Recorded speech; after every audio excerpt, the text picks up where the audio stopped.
let's go lastly, but not leastly, to Woldai on the topic of queuing being the first thing in sequence to master, because I wanted to, so Woldai, let us know where you're from, how long you've played, and what your target is.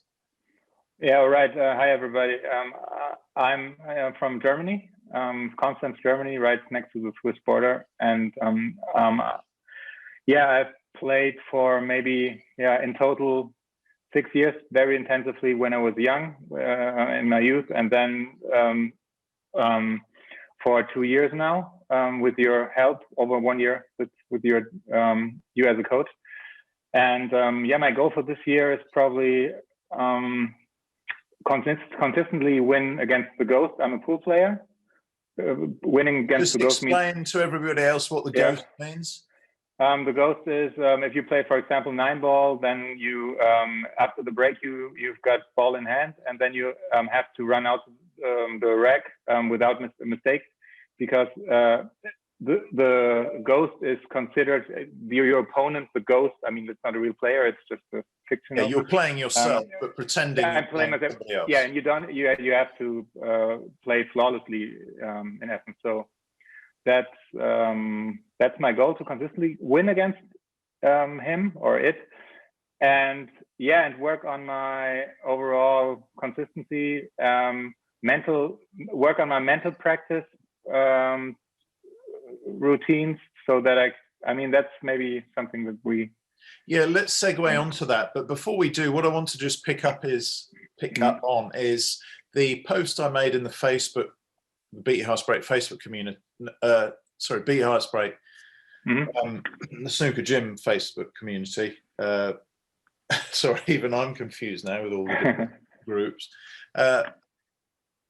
Which was what I'd said about speed of learning being to do with technique or commitment to a line of aim, cueing, straightness, and observation of the result, not judgment of the result.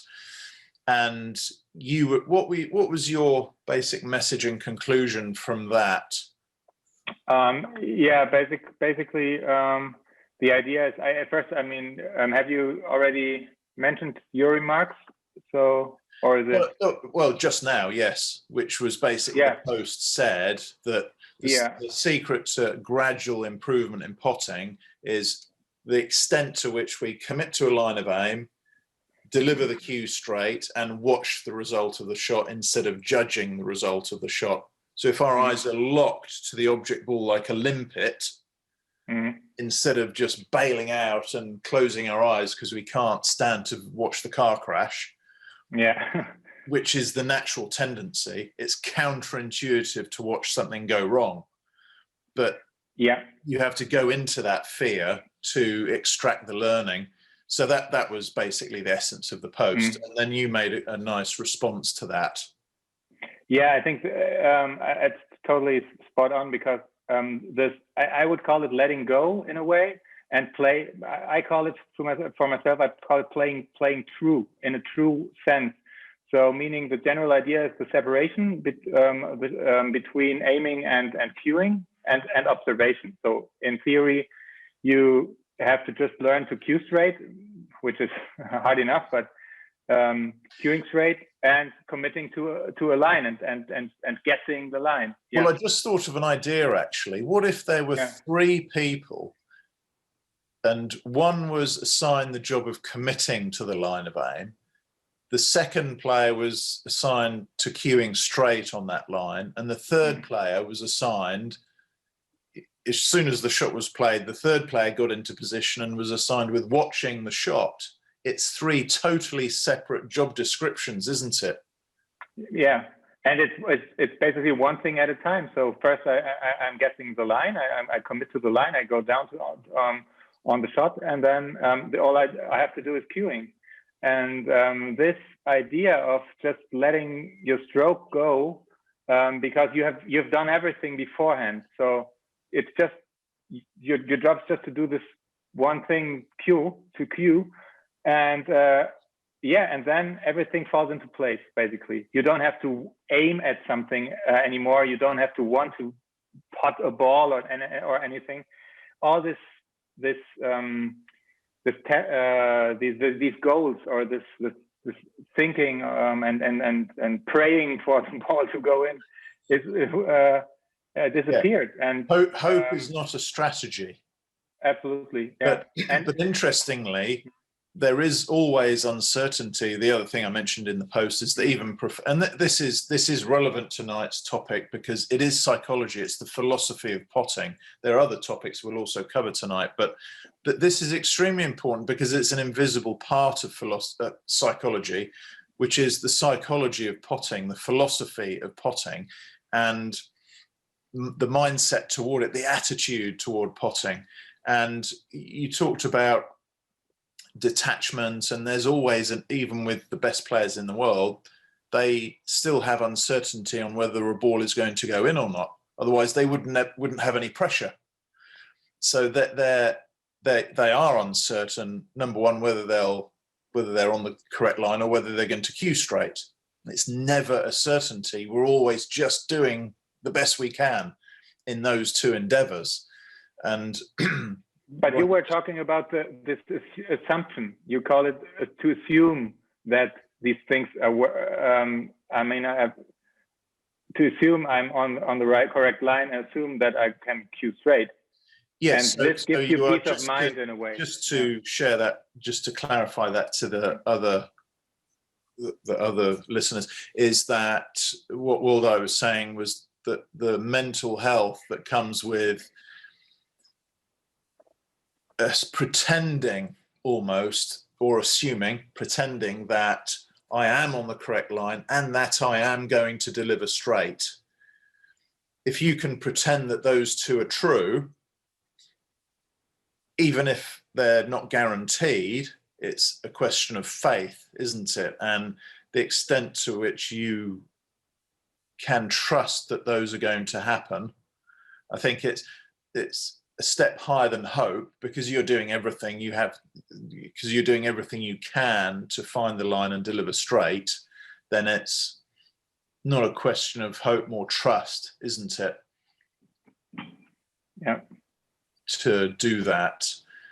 And what were you saying in the group about the self-judgment you had when you observe the shot? Okay, you commit to your line, you do your best to cue straight, and you observe properly, it still doesn't go in. So what is it that then activates you to judge yourself and want to snap the cue? I don't think you have snapped any cues, have you? I've thrown a cue, yeah. Okay, but I haven't snapped it. Yeah, I felt really stupid. Did you feel better immediately afterwards? For a second? Yeah, for a second. Absolutely, for a second. And then the shame comes flooding in. Yeah, absolutely. Yeah, you would need to have a second cue that you could throw around all the time. Yeah. So that you just but that's not place it next to you. That's not as satisfying, though. Yeah, exactly. No, because then there's a delay between the anger and the reaction, which, it's no fun reacting with anger with a 2-second delay. The anger's gone then. I was saying about why you would judge yourself. So you called it every shot an experiment, and so if you treat every shot like an experiment and you see a certain outcome, then you should be neutral about this outcome. In fact, you should welcome this outcome because you can learn something from it. But unfortunately, we are all very result orientated also. So that we are not very happy with an unexpected outcome, and now the judgment comes into the equation. What do you tend to judge yourself most for? By far, that I had doubts in the process, and I wasn't able to get over them. And to either play carelessly without doing all the steps that I know I have to do. That's like a standard operating procedure that I wouldn't follow.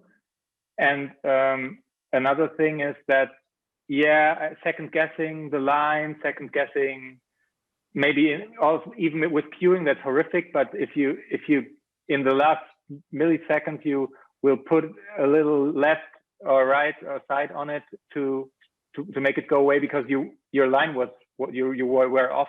Well, because you think your line was off, and then you twist or maybe you at the last think moment. This fortunately it happens very rarely, but it happens. But that's still not following your standard operating procedure. So what I want to zone in on is, what is it that gets in the way? What idea or thought is it that gets in the way of you following that very simple and predetermined standard operating procedure? Because if all of us gave you €50 now for following your SOP, you would do it every single time.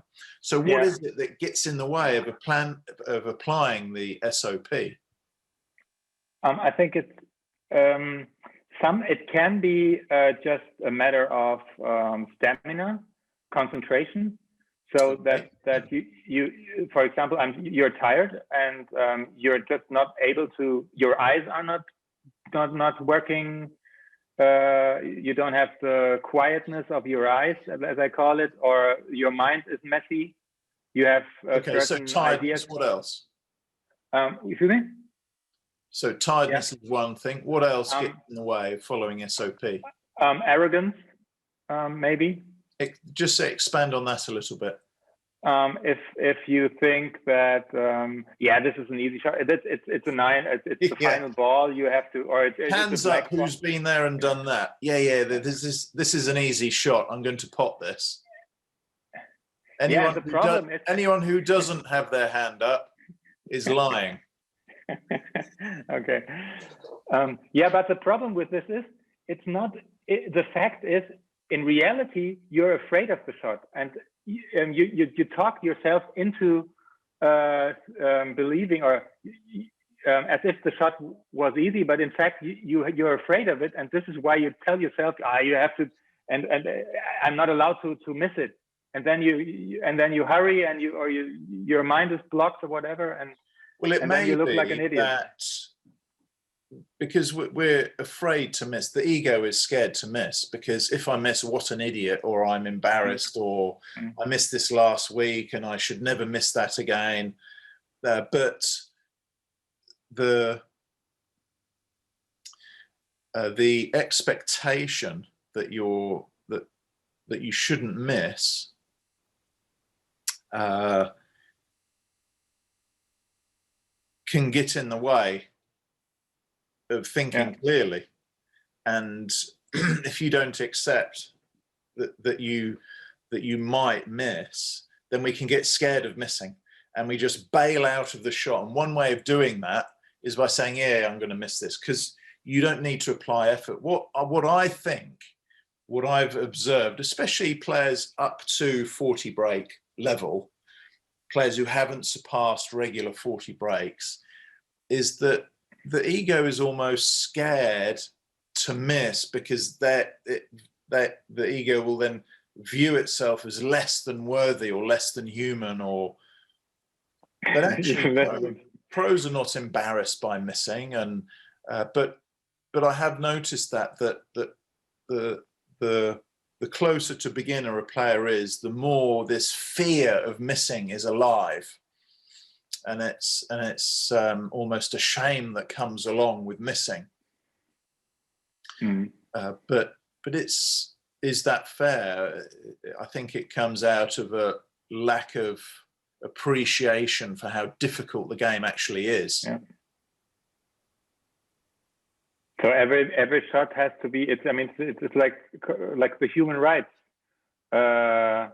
Every shot has to be treated equally. In this sense. Like human rights, I never thought of it like that, actually. That's a very interesting way of putting it. Every shot deserves equal attention. And as I said, I think it was a couple of weeks ago that I mentioned where I spent a number of years with Frank Adamson, who coached Ronnie for 10 years, and Steve Lee as well. And one of the main fundamental concepts that he would work with players of that level is there is no such thing, there is no easy shot in snooker. So he said to me once, oh, Ronnie missed a red, and said, oh, that was an easy shot. And Frank pulled him up and said, hang on a minute, we need to address this here and now, because who are you to say there's an easy shot in snooker? There isn't. I mean, think about it. We've all seen Ronnie miss a black off the spot, for example. I mean, if he can do that, and he's the greatest player to ever pick up a cue, then what about the rest of us? Yeah, Nick, one thing, the idea of a shot being more easier than another one is so dependent on, for example, the distance to the pocket and how big the pocket is, because we are all judging because of we are looking at the end result, but in the end every shot is the same, in that if you would take the pockets away and would change the rules of the game so that you have to hit an exact spot anywhere, and who's closer to the spot wins, then every shot is exactly, I mean, okay, the cue ball is sometimes is closer to the object ball, but that makes it a bit easier maybe.